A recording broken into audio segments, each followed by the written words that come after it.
Buenas tardes, vamos a comenzar con la segunda mitad, lo que corresponde a resistencia de materiales, que es solicitaciones combinadas. La primera que vamos a ver es flexión oblicua. Para analizar todo lo que es solicitaciones combinadas, utilizaremos la regla de la mano derecha, indicando el pulgar el vector y los dedos el giro que proporcionan las acciones exteriores. Hasta el momento hemos visto flexión simple. La flexión simple indica que la fuerza está actuando en uno de los ejes centroidales de la figura. Hasta el momento vimos cuando la fuerza actúa en el eje Y y genera un momento alrededor del eje Z. Por ejemplo, el mostrado en la viga simplemente apoyada que tenemos en el dibujo, donde comprimen las fibras superiores y traccionan las inferiores. En este caso, como bien dije, la acción es en el eje Y y el vector momento es en el eje Z, lo que ocasiona un diagrama de tensiones bitriangular, siendo de compresión en las fibras superiores y de tracción en las fibras inferiores, según indica el diagrama de momento. Y si analizamos la regla de la mano derecha, nuestro pulgar será el vector momento, entonces los dedos entrantes a la sección indican que comprimen, lo que es correcto, y los dedos salientes indican que tracciona, lo que también es correcto. Estas tensiones normales de flexión simple se calculaban con Navier.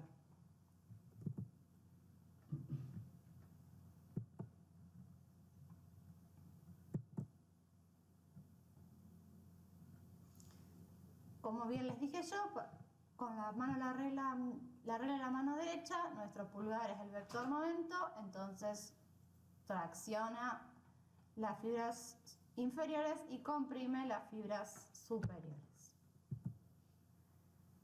También podrían tener una fuerza actuando en el eje Z. ¿Sí? Eso generaría un momento en el eje Y. Por lo tanto, las fibras comprimidas y traccionadas ya no serán las superiores e inferiores, sino serán las del lado izquierdo y derecho. En este caso, con la fuerza actuando en Z, como se indica en la sección transversal, genera un momento de dirección negativo en el eje Y, un vector momento, que por la regla de la mano derecha comprime las fibras ubicadas a su derecha y tracciona las fibras ubicadas a su izquierda. El diagrama de tensiones normales en este caso será ubicado por encima o por debajo de la sección transversal, porque el eje neutro, acuérdense que para flexión simple, únicamente para flexión simple, coincide con el eje de acción del momento. Entonces, cuando el momento está sobre el eje Z, el diagrama se dibuja a la derecha o a la izquierda de la sección, y cuando el momento está sobre el eje Y, se dibujará hacia arriba o hacia abajo.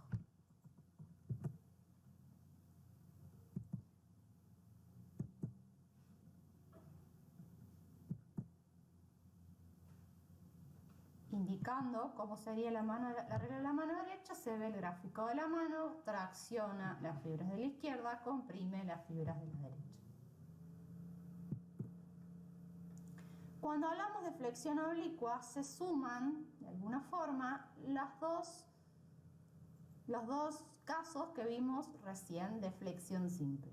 Nosotros veíamos flexión simple con la carga PI, que genera un momento en Z, y flexión simple con una carga PZ, que genera un momento en Y.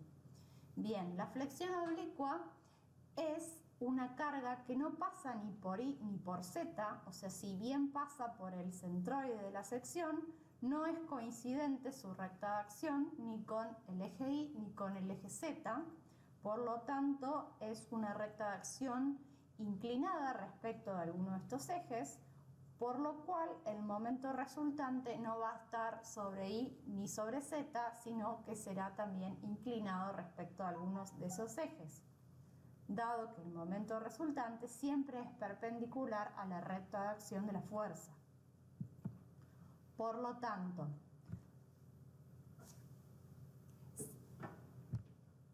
podríamos llegar a tener la combinación de estos dos casos, ¿sí? Cuando tengo una fuerza en Y, tengo un momento en Z. Cuando tengo una fuerza en Z, tengo un momento en Y. Y una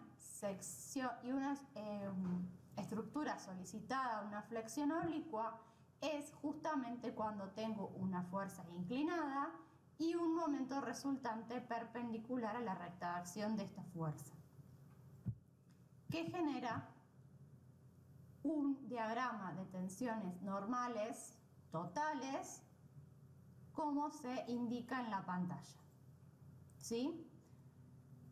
Punto a tener en cuenta: la recta de acción donde actúa la fuerza externa P se llama plano de solicitación. El momento resultante siempre es perpendicular a este plano de solicitación. Por lo tanto, si el plano de solicitación es el indicado en la pantalla, nuestro momento resultante podría ir como se dibuja o podría ir hacia el cuadrante opuesto. ¿De qué cuadrante lo dibujo? Me lo va a dar mi diagrama de momentos flectores que veíamos en estática. Eso siempre es importante y siempre trabajamos de la misma manera.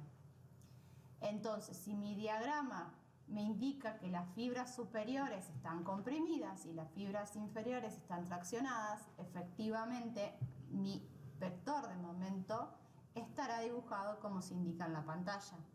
De lo contrario, irá en el cuadrante opuesto. Pero siempre el vector momento es perpendicular al eje de solicitación. Otra cosa importante es que el eje neutro puede o no coincidir con la recta de acción del vector.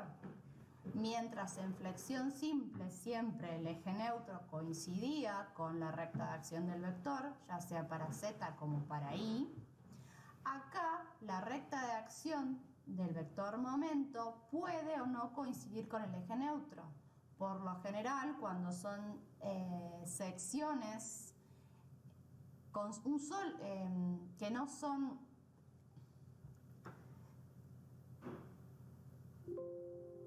por lo general cuando son secciones rectangulares que no son de lados iguales, o sea, cuando son secciones donde los momentos de inercia no son iguales en los ejes, el eje neutro no coincide con el eje de acción del momento.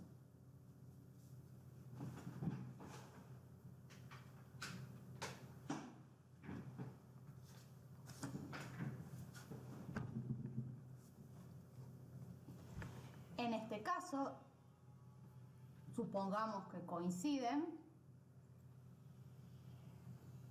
el diagrama bitriangular de tensiones normales es de compresión arriba y de tracción abajo. Si ustedes hacen este diagrama o este diagrama, o sea, tanto el de MZ como el de MI, separados, no están graficando el estado real de la sección transversal, porque el estado real de la sección transversal se da con el diagrama totales de tensiones normales. Yendo a un ejemplo numérico, tenemos una viga simplemente apoyada, solicitada una carga uniformemente distribuida, con una sección transversal rectangular. Bueno, este diagrama debería ser parabólico, ¿sí? Pensé que no supe cómo dibujarlo, pero debería ser parabólico.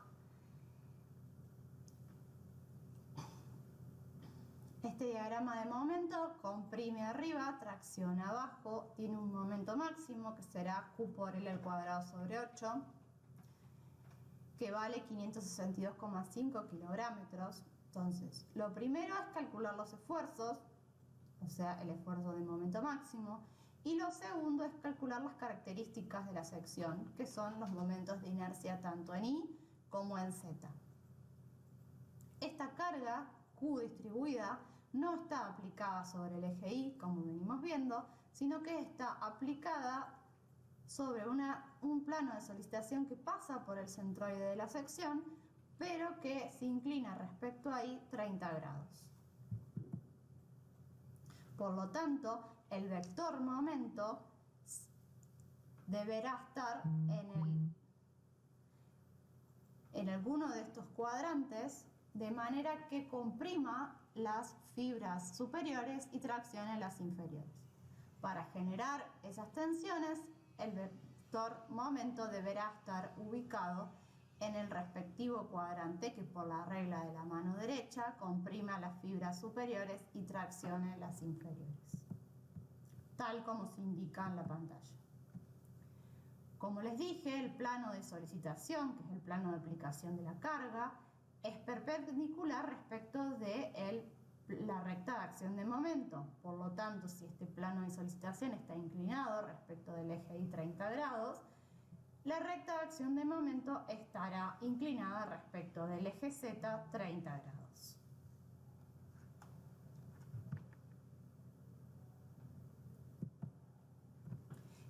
Este momento resultante se puede descomponer en MI y MZ, de hecho es necesario descomponerlo para poder calcular efectivamente las tensiones normales. Al descomponer tenemos que MI es el momento resultante por el seno de 30 y MZ es el momento resultante por el coseno de 30. Y para calcular las tensiones normales, ahora no tenemos un solo momento, sino que tenemos dos. Por lo tanto, será solo cuestión de aplicar Navier en cada uno de los ejes, quedando de esta manera MZ por I, MZ por distancia en I, sobre momento de inercia en Z, más MI por distancia en Z, sobre momento de inercia en I.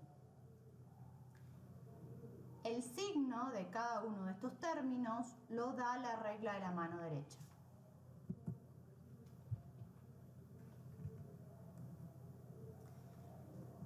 También nos falta definir la posición del eje neutro. Yo les había dicho que el eje neutro coincide con la recta de acción de momento resultante cuando los momentos de inercia en Y y en Z son iguales, que no es el caso de una sección transversal rectangular. Pero sí aplica el concepto que venimos aplicando para eje neutro, que es que el eje neutro es donde las tensiones normales son nulas. Entonces tenemos dos formas de calcular. Bien, entonces tenemos dos formas de calcular el eje neutro. Una es igualando la fórmula de tensiones que vimos en la filmina anterior a cero, y la otra es mediante una igualdad de tangentes. Veamos la primera.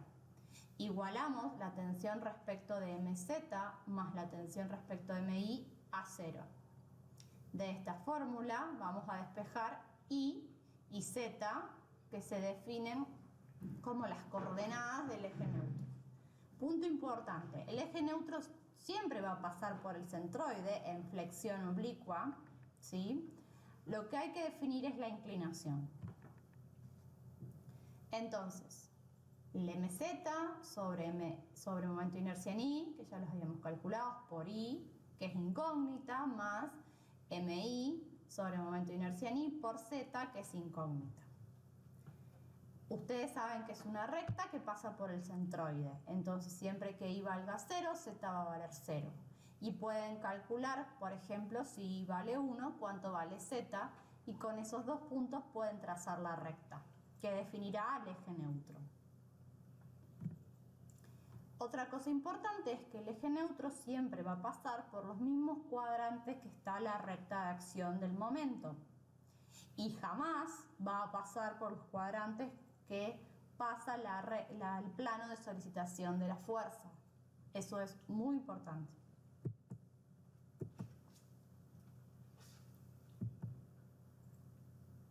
Bueno, acá la recta de acción del momento resultante es diferente del eje neutro generalmente, salvo para secciones doblemente simétricas donde IZ sea igual a I. Ahí falta la aclaración, pero se las digo. Otra forma de calcular el eje neutro es con la igualdad de tangentes que les había dicho. En este caso, nosotros tenemos la tangente de beta igual a la tangente alfa por la relación de inercias. Alfa es la inclinación del momento resultante respecto del eje horizontal, que para este ejemplo son 30 grados.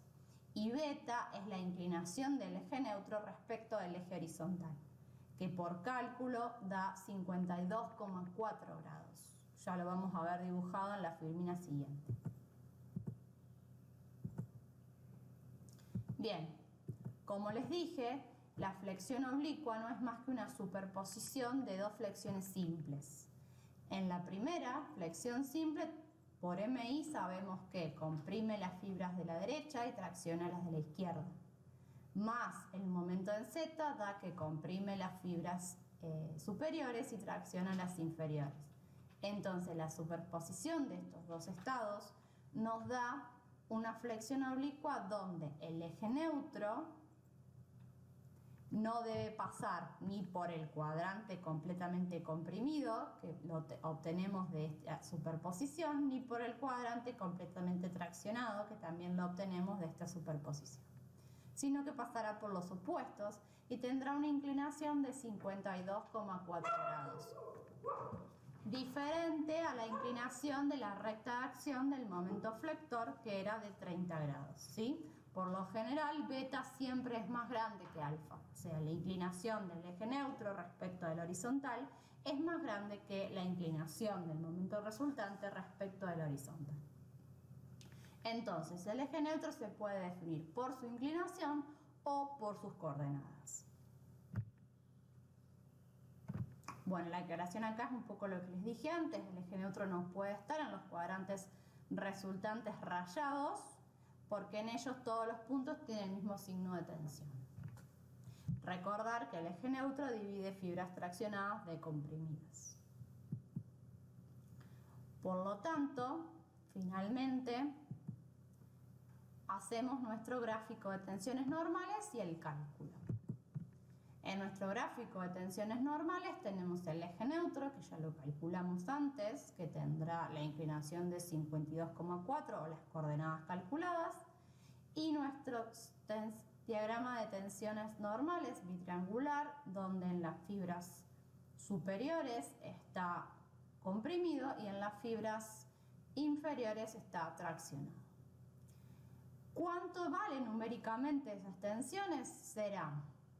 Sigma A será menos las tensiones productos de MZ, porque si ustedes ven, MZ comprime todo el área superior de la sección transversal, entonces el punto A por MZ, por la regla de la mano derecha, está comprimido. Entonces, menos la tensión producto de MZ, ¿sí? Menos también la tensión producto de MI. ¿Por qué menos? Porque el vector momento de MI, todas las fibras de la derecha también están comprimidas, por lo que el punto A está comprimido. Yendo al análisis del punto B es similar. Tengo más todas las tensiones producto de MZ, porque MZ al punto B lo tracciona, y más todas las tensiones producto de MI, porque MI al punto B lo tracciona. Si hubiésemos querido analizar la tensión, por ejemplo, de un punto arbitrario donde indica el cursor, tendríamos que MZ tracciona, pero que, aquí donde indica el cursor, MZ estaría traccionando, ¿sí? Porque si MZ es mi pulgar, hacia arriba los dedos están entrando y hacia abajo saliente, entonces tracciona, mientras que MI en ese punto comprime. Entonces serían más las tensiones producto de MZ menos las tensiones producto de MI. Y el eje neutro se da donde las tensiones son cero. Eso es así, siempre. Es un concepto de eje neutro. Bien, esto es flexión oblicua. Ustedes pueden realizar los ejercicios que están en la guía en la última unidad, la última no, la anteúltima, que es la de solicitaciones combinadas. Tienen ahí aclarado en la guía cuáles son los ejercicios correspondientes a flexión oblicua.